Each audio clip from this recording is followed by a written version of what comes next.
চটজলদি অপূর্ব টেস্টের একটা মিক্সড ডালের রেসিপি আপনাদের জন্য আজকে নিয়ে এসেছি। এই রেসিপির মধ্যে আমি ৩ রকম ডাল মিক্স করেছি। মসুর ডাল, অড়হর ডাল এবং ছোলার ডাল। মসুর ডাল এবং অড়হর ডালটা সমপরিমাণ, ছোলার ডালটা এদের থেকে একটু কম। সব ডালকেই আলাদাভাবে ৩ ঘন্টা মতন ভিজিয়ে রেখেছি। যেহেতু ভিজিয়ে রেখেছি তাই এতে সিটি বেশি লাগবে না।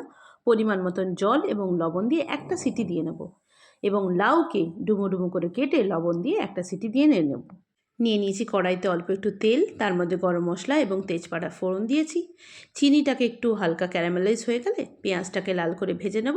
তারপরে দিয়ে দেবো পেঁয়াজ বাটা এবং আদা রসুনের পেস্ট। মশলা কষতে কষতে দিয়ে দেবো টমেটো এবং কিছু গুঁড়ো মশলা, হলুদ গুঁড়ো, ঝাল লঙ্কার গুঁড়ো এবং কাশ্মীরি লঙ্কার গুঁড়ো দিয়ে আবারও ভালো করে কষতে লাগবো। মশলাটাকে আরেকটু ভালো করে কষে নেওয়ার জন্য দিয়ে দেবো অল্প একটু জল। ব্যাস, মশলাটা রেডি হয়ে গেলে সেদ্ধ করা ডালটা এর মধ্যে দিয়ে দেবো। ডালের কালারটা বেশ চেঞ্জ হয়ে গেছে। দিয়ে দেবো অল্প একটু লবণ এবং সেদ্ধ করে রাখা লাউ।